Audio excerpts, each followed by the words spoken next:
Assalamualaikum warahmatullahi wabarakatuh. Nama saya Iin Kusumaningrum. Pesertanya 2015030300614, mahasiswa Gram Studi Bisnis Daring dan Pemasaran PG 2020 LPTK Universitas Pendidikan Indonesia. Ya, Assalamualaikum warahmatullahi wabarakatuh, anak-anakku sekalian. Oke, selamat siang semuanya. Bagaimana kabarnya? Waalaikumsalam warahmatullahi Iya. wabarakatuh. Gimana kabarnya kalian? Apakah sehat?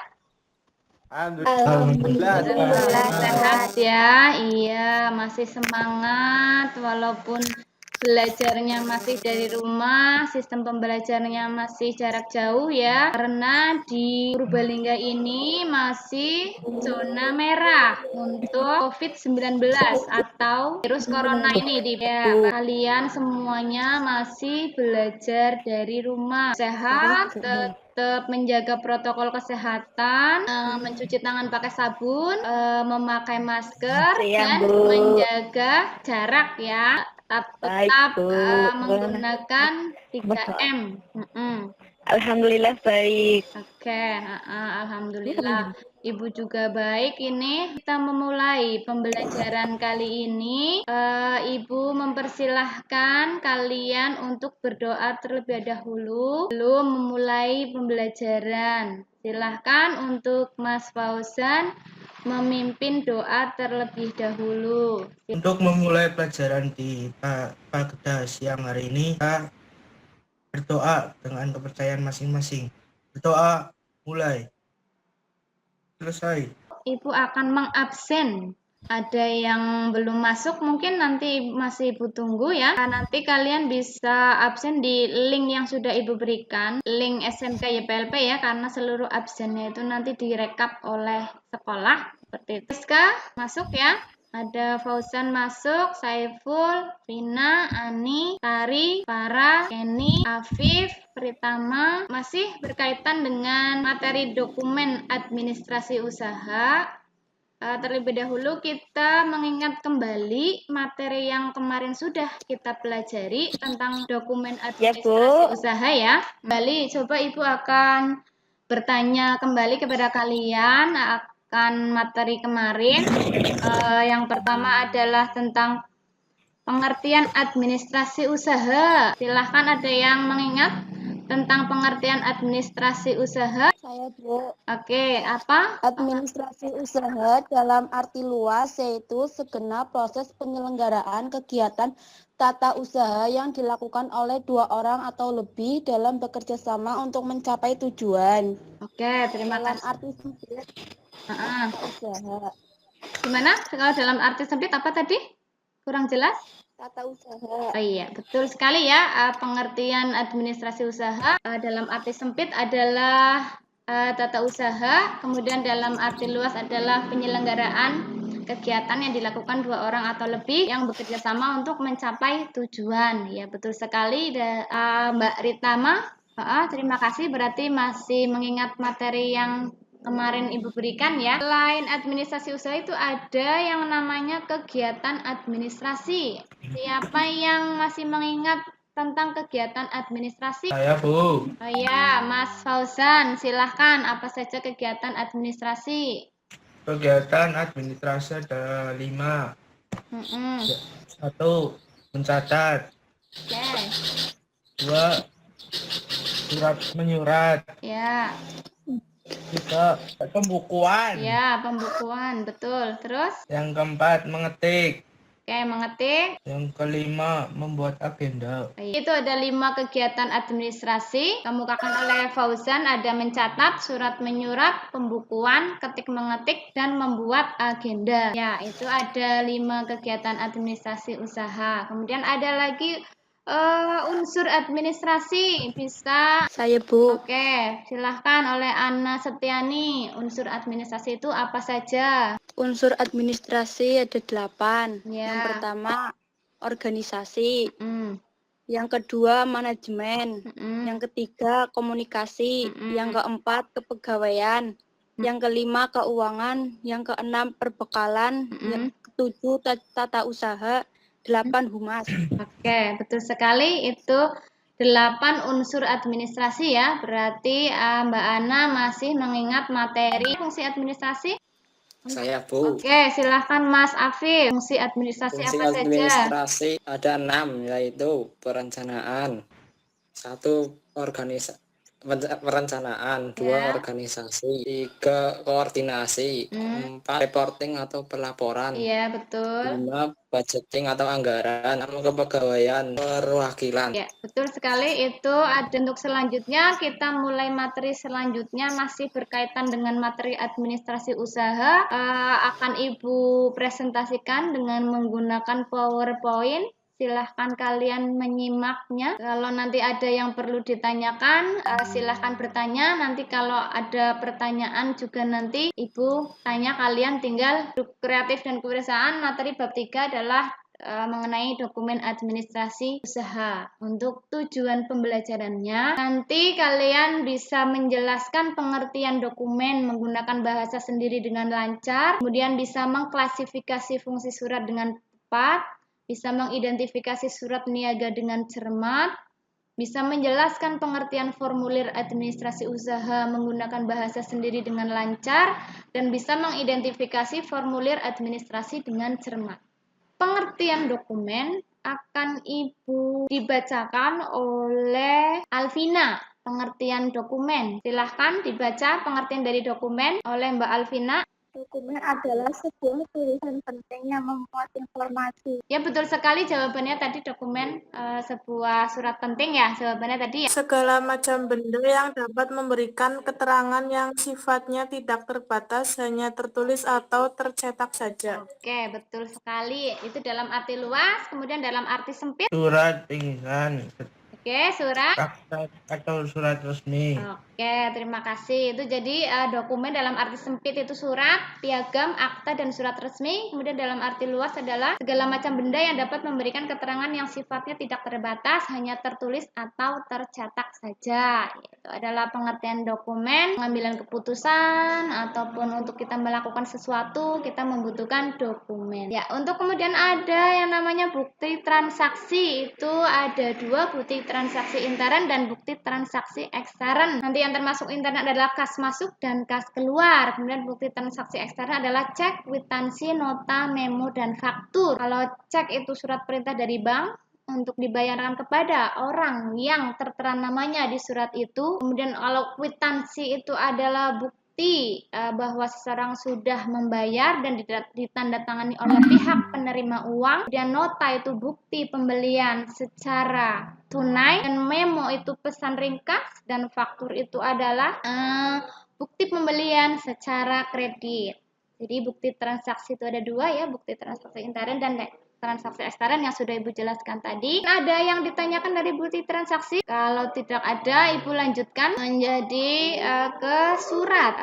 Masih tertera di layar ya. Apa itu surat? Silahkan dibacakan oleh Mbak. Komunikasi tertulis yang berisi sebuah pikiran atau informasi yang disampaikan kepada pihak lain untuk mendapatkan tanggapan. Oke, betul sekali Mas Osen. Ini ya, media komunikasi tertulis yang berisi sebuah pikiran atau informasi yang disampaikan kepada pihak lain untuk mendapatkan tanggapan.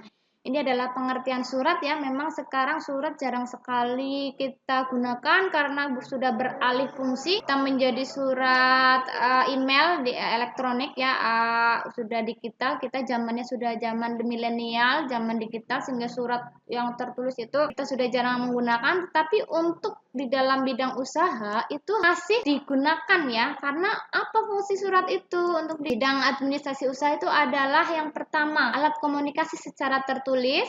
Yang kedua adalah alat pengingat. Jadi dengan adanya surat kita bisa mengingat apa saja yang sudah kita lakukan. Kemudian yang ketiga adalah alat bukti tertulis. Jadi kita bisa mempunyai bukti bahwa kita sudah melakukan sesuatu atau kita sudah melaksanakan sesuatu. Kemudian yang keempat adalah dapat menjadi nilai historis. Historis itu bisa menjadi nilai sejarah apa yang telah kita lakukan di masa lampau, di masa kemarin ya. Dan yang kelima adalah bisa menjadi duta organisasi, dan yang keenam adalah bisa menjadi dasar dalam pengambilan keputusan oleh seorang pimpinan. Dasar surat itu bisa menjadi dasar dalam seorang pemimpin itu mengambil sebuah keputusan. Satu, alat komunikasi berita tertulis. Dua, Alat pengingat. ya. 3, alat bukti tertulis. 4, dapat menjadi nilai historis. Ya, betul, historis. 5, duta organisasi. 6, dasar dalam pengambilan keputusan pimpinan. Itu tadi adalah fungsi surat ya. Semoga kita lanjutkan ke jenis-jenis surat untuk usaha. Ada 3, surat pribadi, surat dinas, dan surat niaga. Untuk surat pribadi itu biasanya antar individu ya. Surat pribadi contohnya kita mengundang orang untuk menghadiri acara hajatan yang kita selenggarakan, itu surat pribadi ya. Misal kita akan menyelenggarakan sebuah pernikahan ataupun sebuah sunatan, itu nanti kita bisa mengundang teman-teman atau orang lain. Adalah surat dari pihak sekolah yang ditujukan kepada para guru dan karyawan untuk melaksanakan rapat. Itu contoh surat dinas. Kemudian untuk surat niaga, ini adalah surat-surat yang berhubungan dengan bisnis atau perdagangan. Nah, yang akan kita bahas di sini adalah tentang surat niaga. Surat pribadi tadi udah jelas ya, contohnya surat undangan ataupun surat keadaan diri kepada sahabat kita. Kita biasanya menyurati sahabat kita ya. Nah, yang akan dibahas di sini adalah tentang jenis-jenis surat niaga. Jenis-jenis surat niaga yang pertama itu adalah surat perkenalan ya. Ini silahkan dibacakan lagi jenis surat niaga. Jenis surat niaga: 1.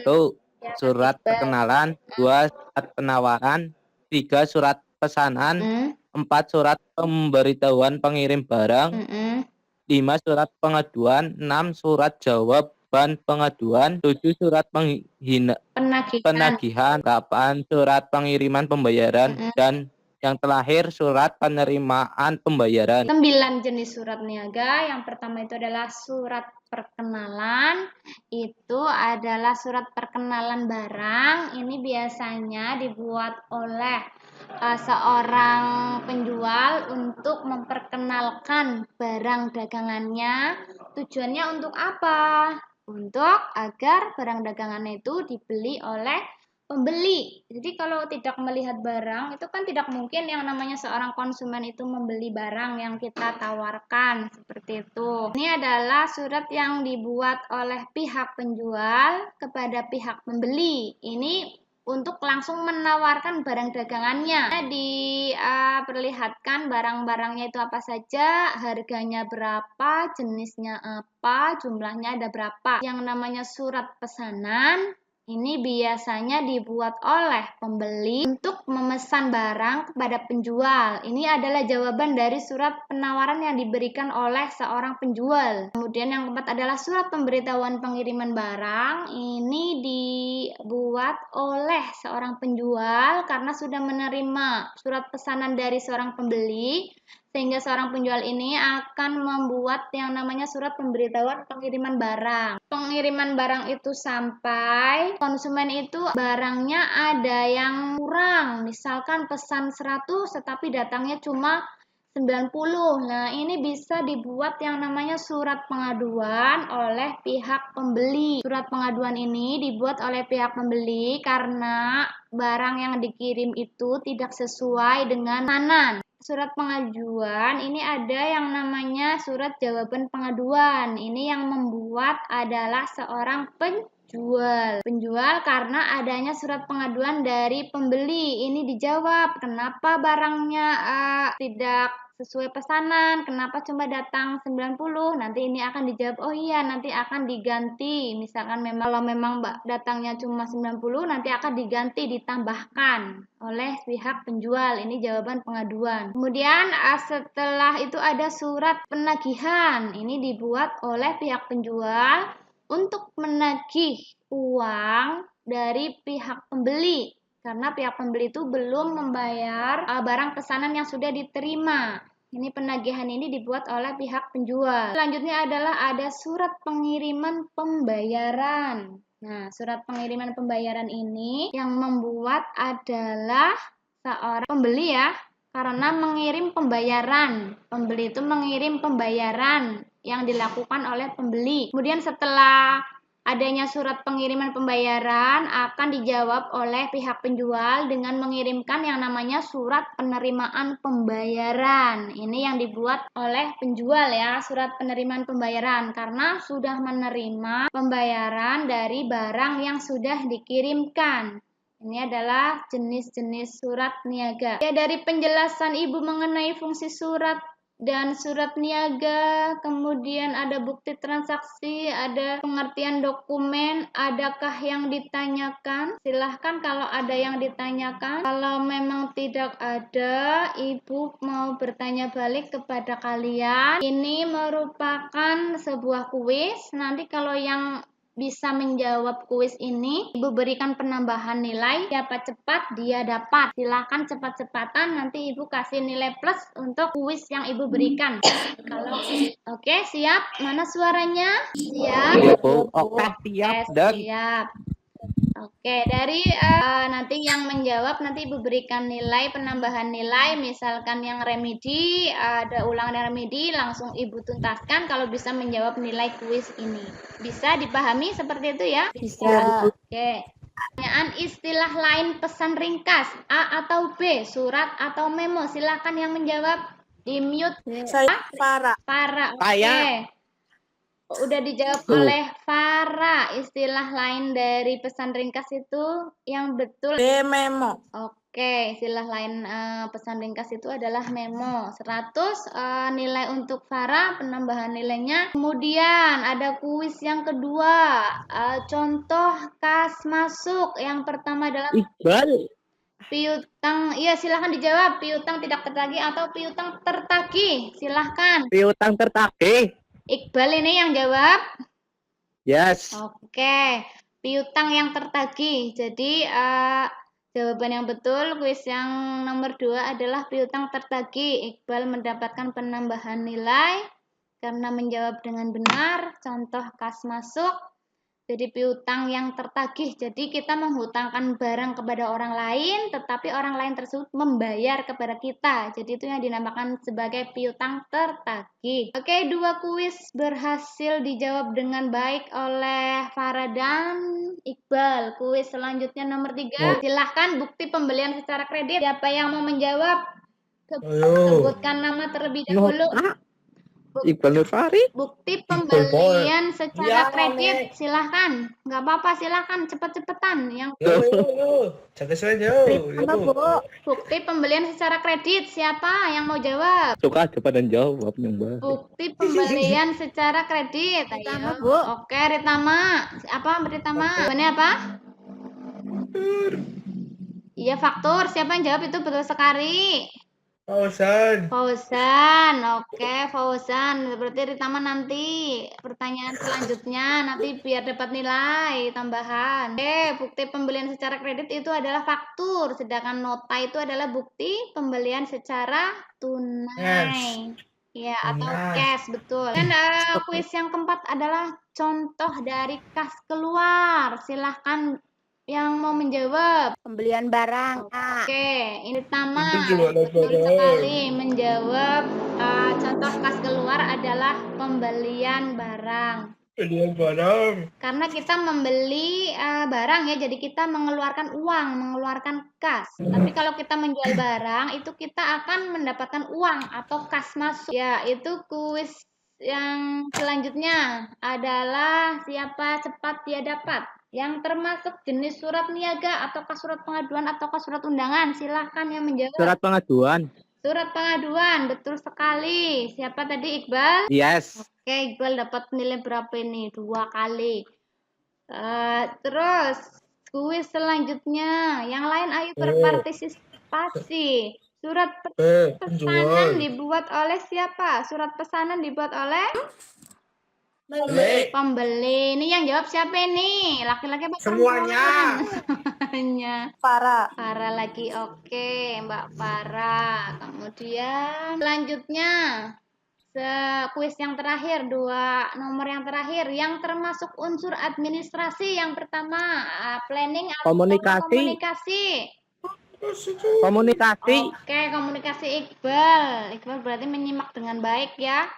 Komunikasi. Kemudian pertanyaan terakhir, surat penagihan dibuat oleh Penjual. karena menagih barang ya. Jadi Yo.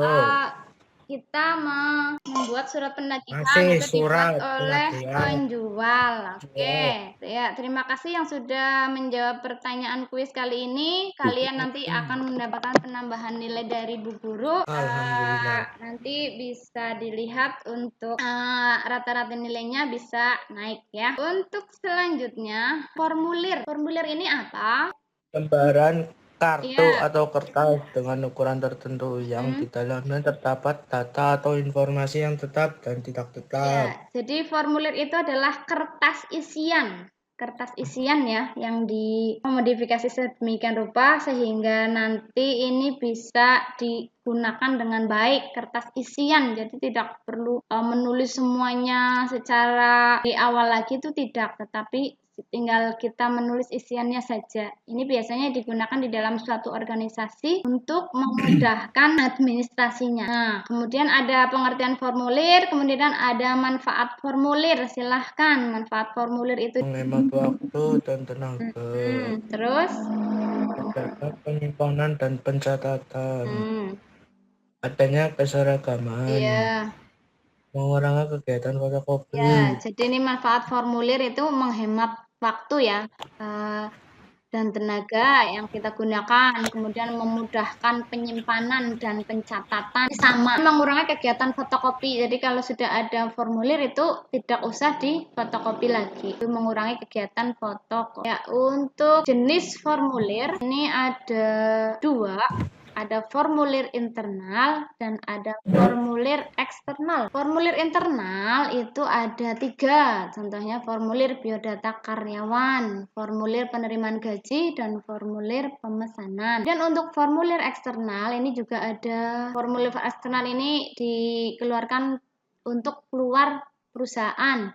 Kalau formulir internal itu dikeluarkan untuk di dalam perusahaan itu sendiri. Jadi beda ya antara formulir internal dengan formulir eksternal. Kalau formulir eksternal itu contohnya formulir isian bank, yang kalau kita penyetor uang ke bank itu nanti kita mengisi formulir ya. Kita mau menabung, kita mengisi setoran. Kalau kita mau mengambil uang, kita mengisi formulir mengambil pengambilan uang. Dan kalau yang kedua itu formulir SPT pajak, formulir surat pemberitahuan pajak. Kita mengisi formulir pajak. Dan yang ketiga adalah formulir pendaftaran izin usaha. Jika kita mau melakukan izin usaha, kita juga harus mendaftar. Itu biasanya kita membuat yang namanya surat izin usaha. Dan yang keempat adalah formulir pengajuan kredit usaha. Jika kita mau mengajukan kredit usaha ke bank, itu kita akan mengisi yang namanya formulir pengajuan kredit usaha. Ya, dari jenis formulir, manfaat formulir, dan link materi ini akan didapatkan melalui link materi Ibu sudah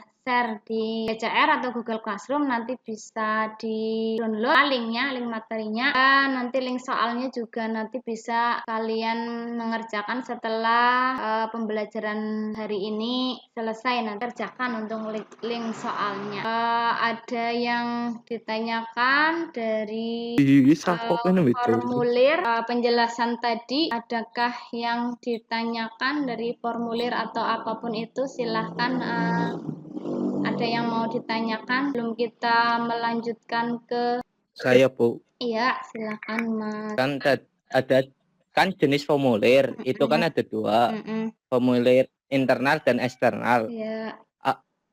Kalau formulir internal itu siapa, Bu? Maksudnya itu pengertiannya? Iya, dari Mas Iqbal mengenai formulir internal dari sebuah usaha ya. Formulir internal itu biasanya dikeluarkan dari dalam organisasi itu sendiri. Jadi untuk kegiatan kebutuhan dari organisasi di dalam perusahaan itu sendiri. Jadi bukan untuk pihak luar, tetapi untuk pihak dalam. Contohnya itu adalah formulir isian tentang biodata karyawan. Itu biodata karyawan itu kan banyak, misalnya dari nama, kemudian jenis kelamin, tanggal lahir, agama, kemudian nomor telepon. Itu kan contoh biodata karyawan itu yang nantinya akan diisi oleh masing-masing dari karyawan itu sendiri untuk kegiatan administrasi pengisian dari biodata karyawan di suatu perusahaan atau suatu organisasi. Itu nanti yang mengisi adalah masing-masing karyawan, tapi karyawan tidak menulis lagi, misalkan nama kita tidak menulis. Enggak. Baca, Ya, mohon maaf sebentar. Ya, mohon maaf koneksinya buruk sekali nih ya wifi-nya. Jadinya tadi sempat terputus sebentar, Ibu kemudian gabung lagi ya. Iya, sebentar. Ibu mau keluar itu? Enggak keluar enggak. Iqbal itu. Iqbal, yang silahkan diaktifkan lagi kameranya. Kita tadi tinggal sebentar lagi, nanti kita penutupan, nanti sudah. Tinggal penutupan, nanti berdoa, diakhiri dengan berdoa, nanti sudah selesai. Sebentar lagi ya, belum nanti ya. Tadi jawaban dari pertanyaan dari Mas Iqbal tentunya ya belum Ibu jawab dengan sempurna. Contohnya tadi biodata karyawan, kemudian yang kedua adalah tentang penerimaan gaji. Jadi kalau kita menerima gaji di sebuah perusahaan itu kan pastinya ada namanya, kemudian ada nomornya, ada berapa-berapanya, jumlahnya berapa, kemudian bagian apa. Nanti untuk memudahkan administrasi dari pihak yang memberi gaji, itu biasanya formulirnya itu diisikan oleh masing-masing peserta atau masing-masing pekerja seperti itu. Itu mungkin cukup contoh dari formulir internal ya. Untuk selanjutnya nanti akan Ibu berikan LKPD atau lembar kerja peserta didik yang akan kalian kerjakan. Sebelumnya Ibu perlihatkan dulu lembar kerjanya, Ibu presentasikan terlebih dahulu LKPD-nya.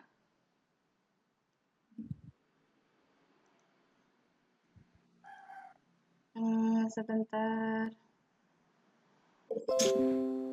Ini link soalnya nanti akan Ibu berikan di Google Classroom, tinggal kalian salin link soal ini, kemudian kalian kerjakan dengan baik soal-soal dari materi yang sudah Ibu berikan tadi. Ya, tinggal dibaca saja, tinggal dibaca kemudian dikerjakan dengan baik. Ya, dari soalnya.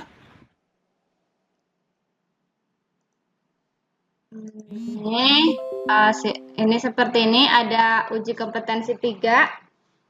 Soalnya ada 10 pilihan ganda.